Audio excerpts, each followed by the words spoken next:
There's a YouTube channel that has 7,000 subscribers. It has 24,000 views across its one video.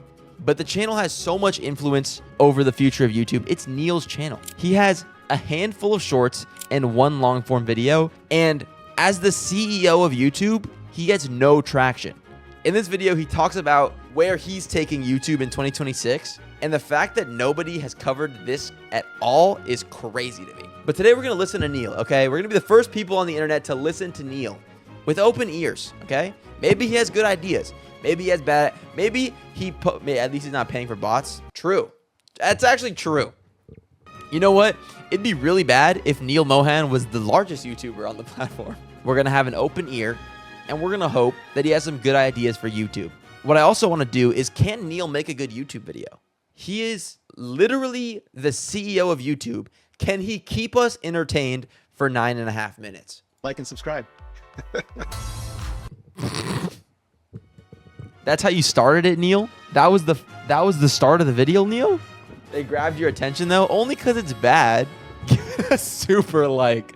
Now we're thinking. Okay, Neil, come on. First theme is, and I think it's undeniable at this point, creators are the new stars and the new studios. How do you see creators and artists just reinventing everything in entertainment? Creators really are at that epicenter of culture. They're building out their own studio-sized lots in Hollywood. They have enormous fandoms all over the world. He's talking about Big Beast. And excited about what our creators have in store in 2026. Dude, I watched a full Mr. Beast video today. It's like admitting that I did something wrong. Today I sat down, I watched a full 30-minute Mr. Beast video, and it was really sad. Good luck, Charlie. It got me. It hooked me in. It did what it meant to do. It was really bad. You watched the entire thing. The whole thing. So that's what Neil Mohan's talking about.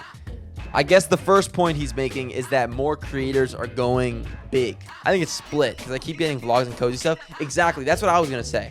I think creators should be wary of buying a huge filming studio in LA. You know what I mean? YouTubers are going more mainstream. I think YouTubers are becoming, more famous, quote unquote, because social media and traditional media is sort of, making a little love child now. All right, question for the chat. A little Q&A time. Can you guys name a celebrity that started as a YouTuber? Go. Troye Sivan. See? Conan Gray. Jake Paul. Perfect. The Paul brothers. There we go. Logan Paul. Jake Paul. Jake Paul. Oh, no, babe. You're cheating. You're cheating off his test. That's not cool. Hey, someone ban her. The guys from Heated Rivalry. What's Heated Rivalry? What I'm saying is the line between traditional celebrity and YouTuber is getting really close. More kids want to be YouTubers than want to be astronauts.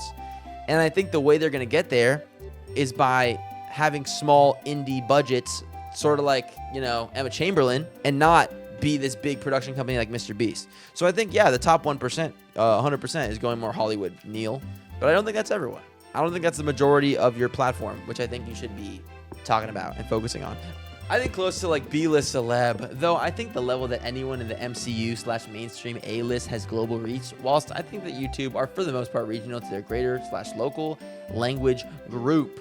I agree. I think, I think it's the top 1% breaking out into the mainstream. Like Mr. Beast having a fucking amusement park in Saudi Arabia. He what? You guys don't know about Beastland? Wait, why don't you guys know about Beastland? This is crazy. You guys don't know about Beastland? I should do a video about Beastland. What the fuck am I doing watching Neil Mohan? You guys haven't heard about Beastland. Not in the Beast bag like that. I built this massive theme park. So funny. This is so funny. You guys, the fake fireworks. What are you talking about? These are real, dog. It's like the shittiest carnival rides you've ever seen. I'm buying a plane ticket right now. You're going to Saudi Arabia for Beastland? Count me in, twin. I'll catch you out there. How are you thinking about all the different formats for the next year? It's very broad canvas to our creators to be able to express themselves. For example, Shorts is 200 billion views a day. Fucking hell. Sorry. We're coming up on 3 years where we're the #1 streamer here in the US. So in order to continue to maintain the #1 streamer, including Netflix, by the way, probably because they add like 38 shorts on every search. Yes, that's a big fucking problem, dude. They don't show short like long form at all anymore. The homepage is just shorts. That's why it's 200 billion views a day. A day? That is crazy. we're going to invest in the product. So being able to Okay, fuck. He said shorts are doing really good. We got to invest in the product. Guys, get ready for more shorts. More shorts on the feed, baby. Is everyone excited? Is everyone excited? I'm excited. I'm pumped for more shorts. You know, creators, no matter how many ways YouTube has for us to earn, we're always interested in what's coming next. Okay. Yeah, we are the world's original and largest creator economy.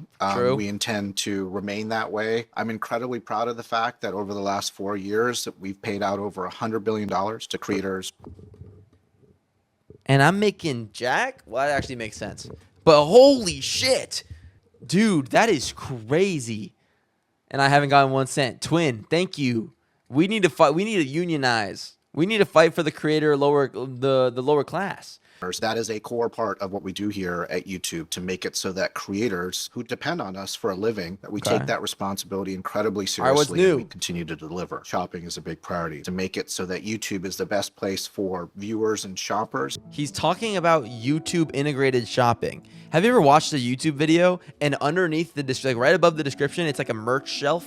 It's like, oh, buy these products. It's like how TikTok Shop is making a fuck ton of money doing TikTok Shop, and it's like right above the description, it's like, oh, click this, buy this. That's what he's saying that they should start doing. Yikes. I don't know about y'all. I hate that shit, brother, enough. Okay, I don't think it will be as bad as TikTok Shop, because TikTok Shop is actually fucking ruining TikTok. I never like vids that have the links. I think it will, the extent of it will be like integrated products. So instead of, imagine this video had a sponsor, and right now I went, all right, guys, let's, thanks for buying vapes. Hey, if you want a vape, we got 10 flavors. Cool, Raz. And then usually it'd just be an ad read, and I'm like, blah, blah, blah, blah, whatever. And then the end of the ad, and then I keep going on the video, right? I guess what he's saying is, while I'm saying the ad read, you could click one button in the video's like little box, and it just sends you to the Lucas vape. I hate that shit. Look, you can have a sponsor as a YouTuber. That's a large amount of money that is going to the creator that can help make cool shit. I'm fine with that. Regular sponsorships, I'm cool with, right? Sponsor, fine. But having the sponsor just like it is already happening. He's saying he wants to ramp it up. This has been a thing for a little bit. But the idea of like a pop-up Lucas vape in the bottom right, you know, like that I can click and then it sends me to Lucas vape, is less fun. I'm a little doomer. I'm not very hopeful about this one, because I see that shit as like inevitable. That's why I watch Less Than Nets every day. Exactly. And I hope one day companies will realize, yo, we're putting so much advertising on content online that we gotta stop it or people will stop watching. But I don't think it will hit that point. I think people will be like, their eyes will just glaze over.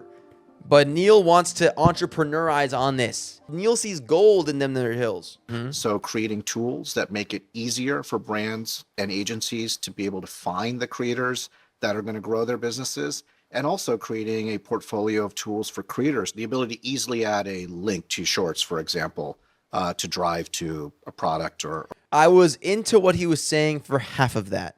I liked what he said about, being able to connect companies and brands for traditional brand deals. Traditional sponsorships on YouTube videos are good. Though they're exactly where they need to be. It's like an ad in a TV show. Fine. It's just like a little minute. If you're like rocking a 15, 10-minute YouTube video, you got a minute-long ad, even 30-second ad, perfect, fine. I'm fine with that. That's good. I don't want it to fucking flash on the screen. You know what I mean? But, we don't need links on YouTube Shorts just because it'll drive sales. And then another one that I'm very excited about, that I know creators are very excited about, which is being able to dynamically swap out the sponsor creative that they had been working with in their videos for another one, and to make that entire process dynamic. Your fourth. This is badass. I'm only going to talk about this for a second, but imagine this, okay? Imagine we're talking about Lucas Vapes again, okay? Same video you're watching right now. I talk about Lucas Vapes for 10 seconds, okay? Then I'm back on the video. What he described is a future where creators can get multiple sponsorships on that same video. So I can edit out that 10 seconds. Let's say I wanted to get sponsored by Joshua Vapes, right? A different vape company. So I record a video for Joshua Vapes. Hey, right? I throw it in that same spot. The same video is making me twice as much in sponsorship. So I could put 2 sponsors on one video over an extended period of time, sort of making me more money on the same amount of content, not changing the amount of ads the audience sees, just changing the content of the ad. I think that's pretty baller. I think that's a good change, because it doesn't, it's still one ad the viewer's seeing. It's just a different ad for a different company. Highlights both supercharging and safeguarding creativity. Where do you think AI can play a role in that for both? All right, let's do it. Let's do it, Neil. Creator side, we've been investing very heavily for the last couple of years now. And the goal there is very simple, which is to really use AI to empower the amazing human creativity that happens on YouTube every single day. So okay, how are you doing that? We've rolled out a slew of tools around creation of shorts content in YouTube Create and in other parts of YouTube to do just that. And I'm really heartened by how much adoption there's been around it. In December, for example, over 1 million creators used our AI tools to produce content on YouTube every single day. So if I had to guess, he's being very loose with the word use our tools, our AI tools, to make content every single day. I don't think he's talking about generative AI videos. I think he's talking about ideation. Expect more along the lines of being able to use your likeness, for example, in the creation of shorts, or being... Oh, I didn't know about that. What the fuck? Like, what? Explain. Using your likeness. Or being able to generate a game in YouTube Playables from a single text prompt. Okay. Whoa. Okay, so a couple things to break down here. If you don't know what YouTube Playables is, it's some bullshit that nobody uses. It's YouTube games. It is games within YouTube. And most of these are AI. And he's saying that you can generate an AI YouTube playable with, one little line of code, one little line of whatever. And then people can play your game and I guess pay you money. Oh, he's a skeleton. Kill the vampire. Kill. Smirked her ass. Wait, where the fuck is the vampire? Where's the vampire? I thought they were supposed to be... Oh my god. Kill. Bah! So that's YouTube Playables. Increasingly, AI is playing an important part about how viewers interact with their favorite creators on YouTube as well. One of my favorite features is the Ask button. The Ask feature is, I could ask AI questions about this video. So, what are Neil's 4 big priorities for 2026? And then AI... powered by, I think, Gemini. Yeah, powered by Gemini, is going to watch the video for me and explain it to me. So there's no fucking reason for me to watch the video. I think now that people can do this, right?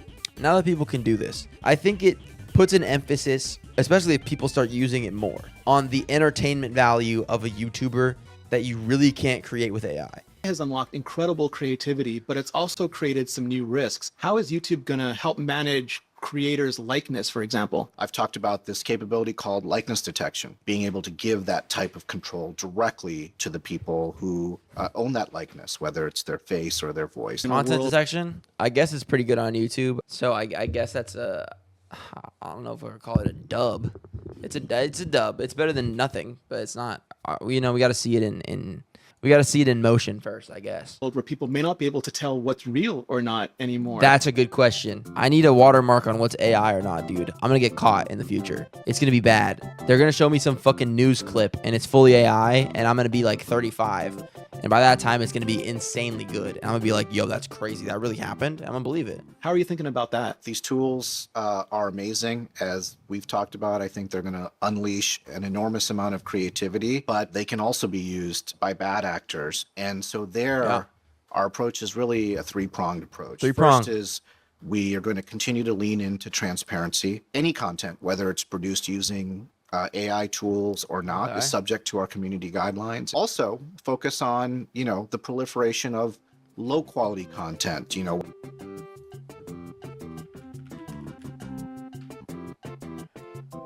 Okay. He's talking about AI slop being hella apparent in today's ecosystem. Sorry, I pulled a little Kai Cenat Okay, I don't know what proliferation means. I apologize. But he's talking about how AI slop is everywhere. What some people refer to as AI slop. And there we want to make sure that our recommendation systems can deal with it.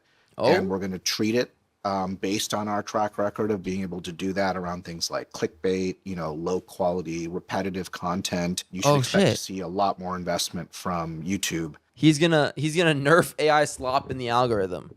I respect that, Neil. What do you think the future holds for YouTube? What's the most important creator going to be? Oh, wow. Ooh, okay. He better say an AI chatbot that is in tune with every person's personal emotional lives and can make content specifically for them and promote products to them specifically on what they're most likely to buy. That better be his answer. And if it's not, I'm pulling out. I'm taking my shares away. I'm taking my YouTube shares and I'm running home. In terms of who the most important creator is a few years down the road, I think it's probably a creator that none of us have heard of. It might be a creator that's getting started right now, today. And who knows the type of content that they are going to create, the type of creativity that they're going to bring to the table, and they may be the world's biggest, most important creator a few years down the road. That's what makes YouTube such an amazing place to have the privilege to work at, which is we get to build this incredible stage, and who knows who's going to be on that stage that's going to captivate all of us just a few years down the road. Love it. Neil, thank you so much. Thank you. Like and subscribe. Yo, that ending was fire, dude. It's just going Holy to shit. captivate all of us just a few years down the road. Love it. Neil, thank you so much. Thank you. Like and subscribe. Why was it such a hard cut to like and subscribe? I loved it. Oh, I didn't love it. He said some things that I didn't fully love. YouTube, maybe don't do some of the stuff you're doing about like AI and trying to implement shopping into every second of our thing. Like we made a lot of money, so maybe we just hang on to that and like chill with it, and then like we're vibing. You know what I mean? And other than that, YouTube, you're doing like fine. So 7 out of 10 from me. Thank you so much for watching. I'm live every day except for Fridays. Cash been doing a whole bunch of different stuff on different days, videos every Monday, Friday, and I'll see you then. Love you. Goodbye. Why did I say love you?